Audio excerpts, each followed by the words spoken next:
बच्चों, आज हम चर्चा करेंगे साझेदारों की पूंजी पर ब्याज की। साझेदारों ने साझेदारी संस्था में जो पूंजी लगाई है उस पर उन्हें ब्याज मिलेगा या नहीं मिलेगा और कैसे उसकी गणना की जाएगी, उसके बारे में आज हम बात करेंगे। तो इसके बारे में 3 बातें सबसे महत्वपूर्ण हैं। सबसे पहली बात ये कि साझेदारों की पूंजी पर ब्याज तभी दिया जाएगा जब साझेदारी संलेख में इसकी व्यवस्था है।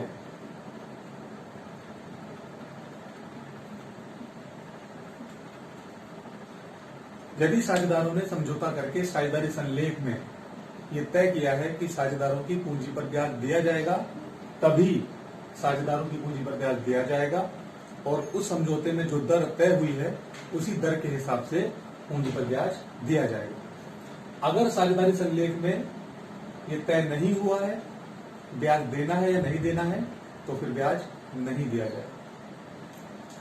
दूसरा, साझेदारों की पूंजी पर ब्याज केवल उसी दशा में दिया जाएगा जब साझेदारी संस्था में लाभ होंगे। केवल लाभ होने पर। अगर साझेदारी संस्था में उस वर्ष हानि है तो पूंजी पर ब्याज नहीं दिया जाएगा, केवल लाभों में से ही पूंजी पर ब्याज दिया जाएगा। और कौन सी पूंजी पर दिया जाएगा? प्रारंभिक पूंजी पर।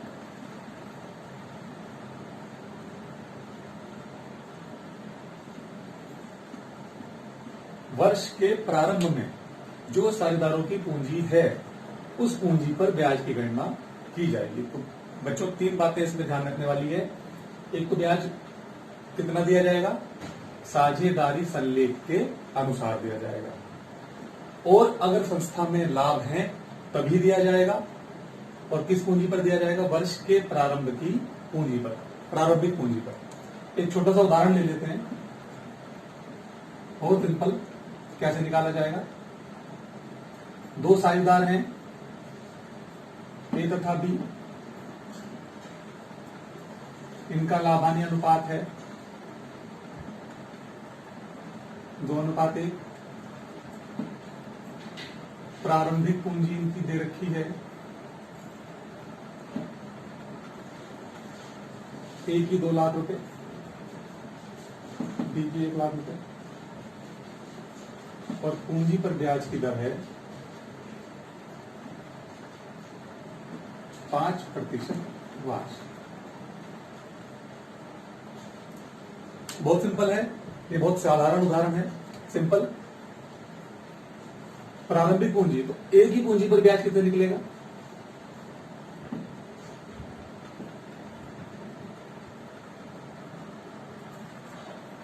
ए की प्रारंभिक पूंजी 2 लाख रुपए, पूंजी पर ब्याज 5%, 5/100। और पूरे वर्ष का ब्याज दिया जाएगा क्योंकि प्रारंभिक पूंजी दी हुई है। और वर्ष के अंत में जब हम अपने अंतिम खाते बनाते हैं, जब हमारा वित्तीय वर्ष समाप्त होता है, लेखांकन वर्ष समाप्त होता है, उस दिन हम ब्याज की गणना करेंगे।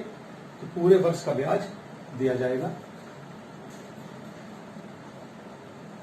10,000 रुपए पूंजी पर ब्याज निकल जाएगा। इसी तरह से बी की पूंजी पर भी पूरे वर्ष का 5% वार्षिक की दर से ब्याज निकल जाएगा। तो ये हमने पूंजी पर ब्याज का उदाहरण लिया था। पर बच्चों, कभी कभी ऐसा होता है कि साझेदारों की पूंजी वर्ष भर में एक जैसी नहीं रहती है। साझेदारों ने वर्ष के प्रारंभ में जो पूंजी है उसके अतिरिक्त वर्ष में या तो कुछ पूंजी और लगाई है बीच में वर्ष के दौरान, या उन्होंने कुछ पूंजी निकाल ली है। तो ऐसी परिस्थिति में पूंजी पर ब्याज की गणना किस प्रकार की जाएगी? तो उसके लिए मैं यहां पे लिख रहा हूं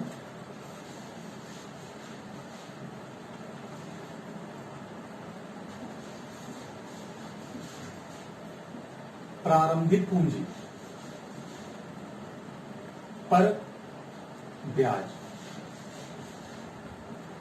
वर्ष के प्रारंभ में जो इनकी पूंजी है उस पर ब्याज निकाला जाएगा पूरे वर्ष का।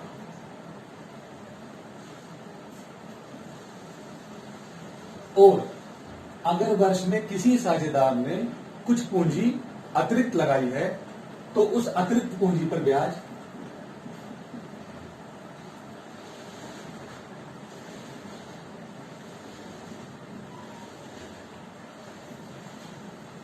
अतिरिक्त पूंजी पर ब्याज निकाल करके जोड़ दिया जाएगा।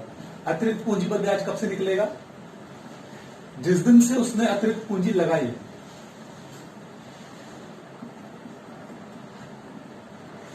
लगाई गई तिथि से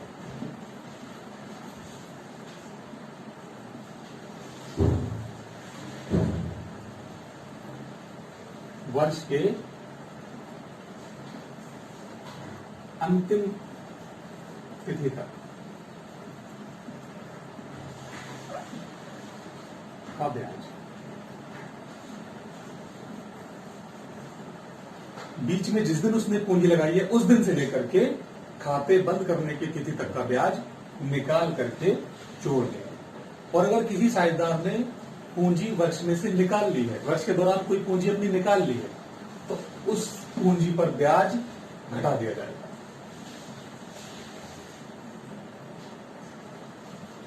निकाली गई पूंजी का ब्याज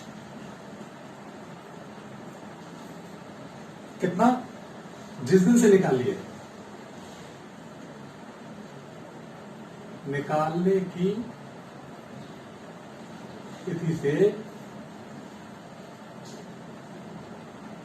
वर्ष के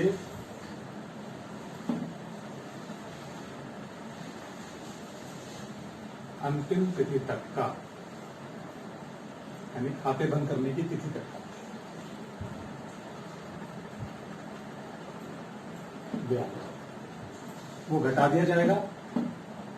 जो भी ब्याज आएगा वही पूंजी पर ब्याज होगा। ऐसे समझ लीजिए इसको, ये हमारा वर्ष है, 1 अप्रैल से स्टार्ट है, 31 मार्च को ये समाप्त होगा। तो जो प्रारंभिक पूंजी है वो 1 अप्रैल को होगी।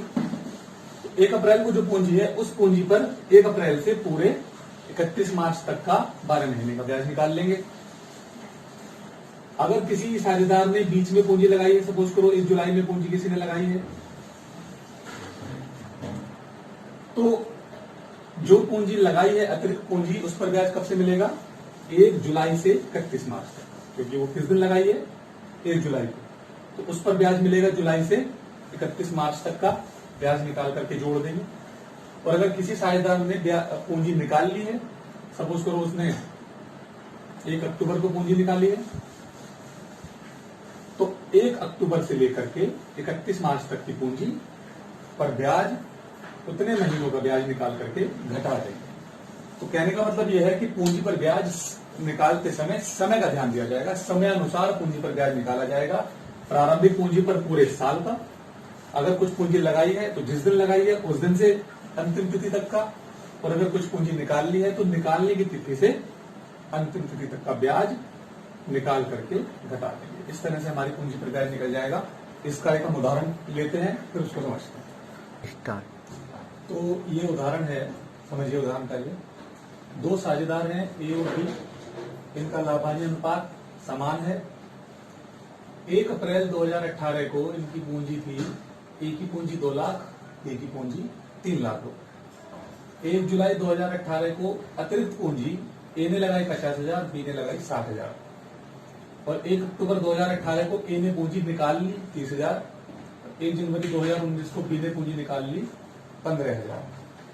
और पूंजी पर ब्याज की दर दी हुई है 8% वार्षिक, 8% वार्षिक की दर से पूंजी पर ब्याज निकालना है। तो यहाँ पे देखिए इनकी प्रारंभिक पूंजी दी हुई है जुलाई अप्रैल में।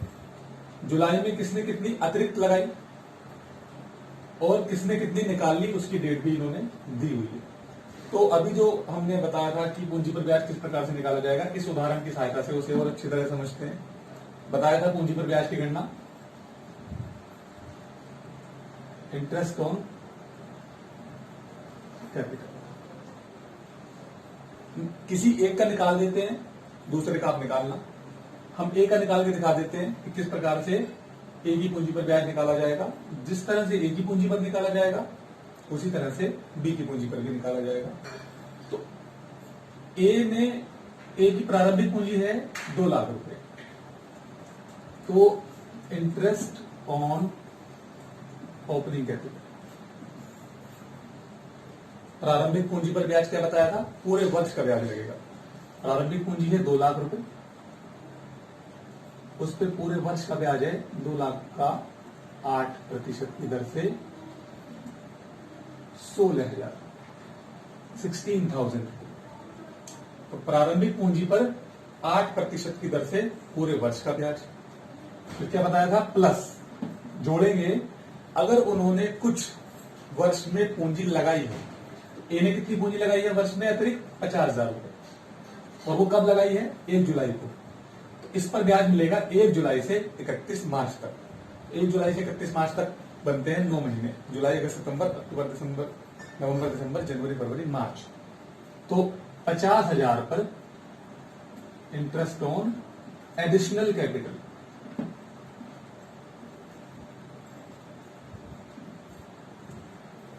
वो आएगा आपका 50,000 पर 8% की दर से 9 महीने का, क्योंकि ए ने अतिरिक्त पूंजी लगाई है 50,000 रुपए जुलाई में, तो जुलाई से 31 मार्च तक। क्या लिख देते हैं समझाने के लिए, फ्रॉम 1/7/18 टू 31/3/19, 9 मंथ। ये जो ब्याज की दर है वार्षिक है, पूरे वर्ष की, 9 महीने का निकालना है तो 9/12 करना पड़ेगा। इसको कैलकुलेशन कर लेते हैं।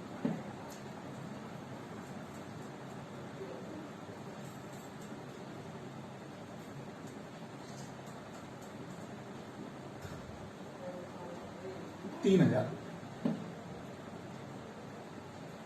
इसको जोड़ देंगे, 19,000 आ गया। और वर्ष में उन्होंने कुछ पूंजी अगर निकाल ली है तो उसका ब्याज घटा देंगे। ए ने 1 अक्टूबर 2018 को 30,000 रुपए निकाल लिए, और इस 30,000 रुपए का जो ब्याज आएगा 1 अक्टूबर 18 से 31 मार्च 2019 तक का ब्याज घटा देंगे। इंटरेस्ट ऑन कैपिटल विड्रॉन, जो भी पूंजी निकाल ली विड्रॉन, 30,000 रुपए की पूंजी इन्होंने निकाली 8% की दर से, कितने महीने का, अक्टूबर से निकालिए, तो अक्टूबर, नवंबर, दिसंबर, जनवरी, फरवरी, मार्च, 6 महीने का ब्याज समझा देते हैं। फ्रॉम 1 अक्टूबर 18 से 31 मार्च 19 तक 6 महीने का ब्याज निकाल लेंगे।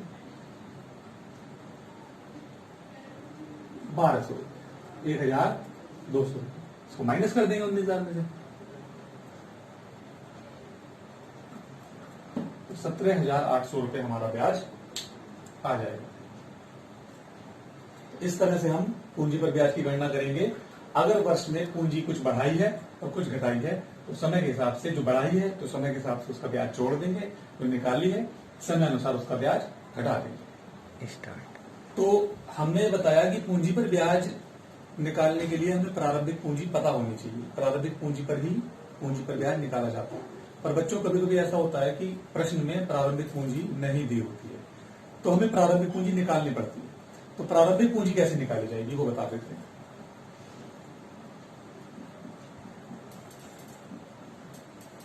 प्रारंभिक पूंजी की गणना,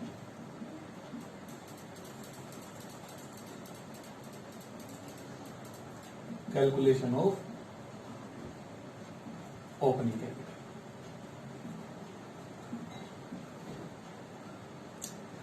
हमें वर्ष के अंत की पूंजी दी होगी, तो अंतिम पूंजी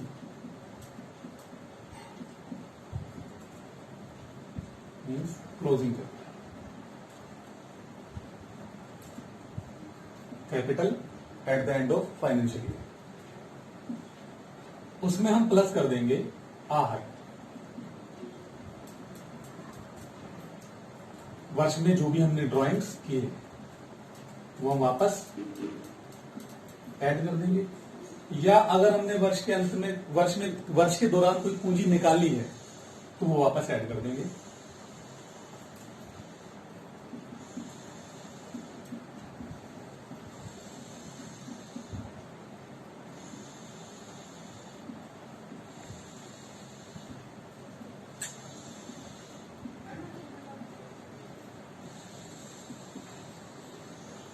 और वर्ष के दौरान जो भी साझेदारों को लाभ मिला है वो लाभ घटा देंगे।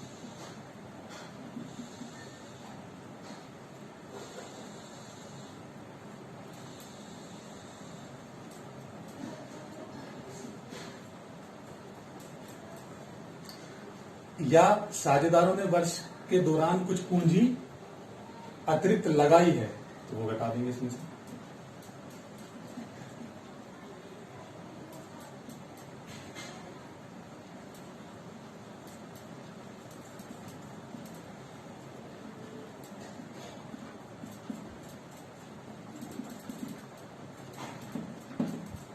तो इस तरह से हमारी आ जाएगी ओपनिंग कैपिटल।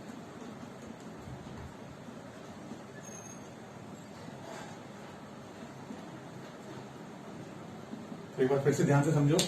वर्ष के अंत की पूंजी हमें दी होगी सवाल में, प्रश्न में, उसमें आहरण जोड़ दिए जाएंगे। अगर कुछ पूंजी निकालनी है वो जोड़ दी जाएगी, लाभ घटा दिया जाएगा, और अगर हमने कुछ अतिरिक्त पूंजी लगाई है तो वो घटा दी जाएगी। और इतना सब करने के बाद जो भी पूंजी आएगी वो वर्ष के प्रारंभ की पूंजी होगी। इस प्रारंभिक पूंजी पर ब्याज की गणना की जाएगी। आपने इसको ऐसे समझिए कि ये अब हम उल्टा प्रोसेस कर रहे हैं, उल्टा चल रहे हैं। हम लोग क्या करते हैं, आपने अगर एकाकी व्यापारी के लाभानी खाते पढ़े हैं, अंतिम खाते, तो हम क्या करते हैं, उसमें पूंजी में लाभ जोड़ देते हैं और आहरण घटा देते हैं। तो प्रारंभिक पूंजी से हम कहां पहुंच जाते हैं, अंतिम पूंजी में। अब ये समझो इसका उल्टा हो रहा है। अंतिम पूंजी में आहरण जोड़ देंगे, लाभ घटा देंगे, तो हम आ जाएंगे प्रारंभिक पूंजी। तो प्रारंभिक पूंजी हमें निकालनी जरूरी है पूंजी पर ब्याज निकालने के लिए। तो प्रारंभिक पूंजी निकालने के लिए हमने एक उदाहरण लिया है, फिर उसके पूंजी पर ब्याज निकालेंगे। देखिए उदाहरण समझ लीजिए। पहले दो साझेदार हैं एक्स और वाई, जिनका लाभानी अनुपात है 3:1। 31 मार्च 2016 को इनकी पूंजी दी हुई है। इसका मतलब वर्ष के अंत की पूंजी दी हुई है। एक्स की है 1,50,000, वाई की पूंजी है 75,000। वर्ष के आहरण इनके दिए हैं, एक्स ने निकाले हैं 20,000, वाई ने निकाले हैं 5,000। वर्ष का लाभ है 16,000 रुपए, जो दोनों में 3:1 में बटेगा। 1 अक्टूबर 2015 को बी अतिरिक्त पूंजी लाया। अक्टूबर 2015 को बी ने अतिरिक्त पूंजी लगाई 16,000 रुपए। पूंजी पर ब्याज है 12% वार्षिक। पूंजी पर ब्याज निकालना। पूंजी पर ब्याज निकालने के लिए हमें वर्ष के प्रारंभ की पूंजी चाहिए, जो कि प्रश्न में नहीं दी है। तो सबसे पहला काम होगा वर्ष के प्रारंभ की पूंजी निकालना, उसके बाद इंटरेस्ट निकाला जाएगा। तो देखते हैं कैसे निकालते हैं। कैलकुलेशन ऑफ ओपनिंग कैपिटल लिख लेंगे सबसे पहले। तो अभी बताया था हमने, दोनों ही निकालते हैं, एक्स और वाई की। एक्स वाई क्लोजिंग कैपिटल,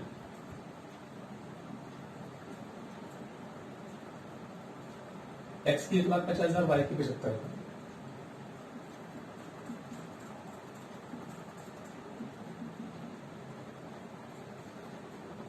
अंत की पूंजी, इसमें वापस हम ऐड कर देंगे आहरण। ड्राइंग्स ऐड कर देंगे। एक्स के ड्राइंग्स में 20,000, 20,000। वाई के आहरण है 5,000। ये हो जाएगा 1,70,000 और ये हो जाएगा आपका 80,000। और इसमें से क्या माइनस कर देंगे, अगर किसी साझेदार ने अतिरिक्त पूंजी लगाई है तो वो अतिरिक्त पूंजी माइनस कर देंगे। Additional capital, Y.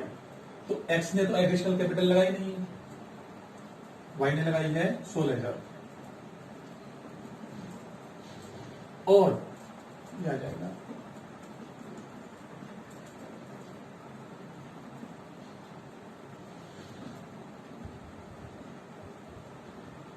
64,000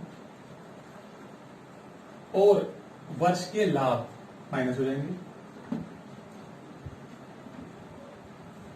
वर्ष के लाभ में टोटल प्रॉफिट दिया है 16,000 रुपए, जो कि एक्स और वाई में 3 और 1 के अनुपात में बटेगा।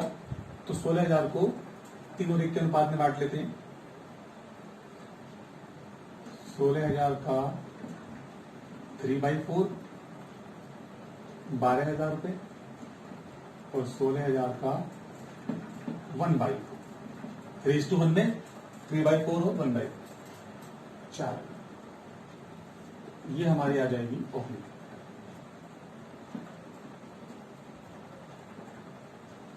एक 1,70,000 में से 12,000 माइनस कर देंगे आ जाएगा 1,58,000। 64,000 में 4,000 माइनस कर देंगे आ जाएगा 60। तो ये इनकी प्रारंभिक पूंजी आ गई।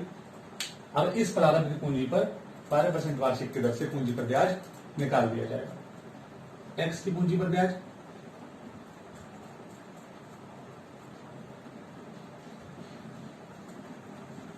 1,58,000 का 12%,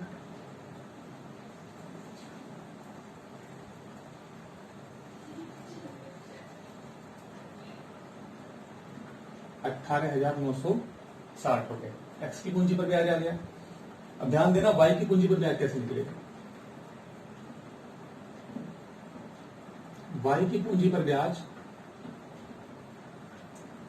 वाई की प्रारंभिक पूंजी 60,000 रुपए, तो 60,000 रुपए तो निकलेगा पूरे वर्ष का ब्याज। लेकिन बच्चों ध्यान रखना, वाई ने 1 अक्टूबर को 16,000 रुपए की पूंजी अतिरिक्त लगाई थी, तो 16,000 रुपए पर 1 अक्टूबर से 31 मार्च तक का ब्याज। इस तरह से निकलेगा प्रारंभिक पूंजी पर ब्याज पूरे वर्ष का और अतिरिक्त पूंजी पर ब्याज अक्टूबर से 31 मार्च, अक्टूबर नवंबर दिसंबर जनवरी फरवरी मार्च 6 महीने का ब्याज।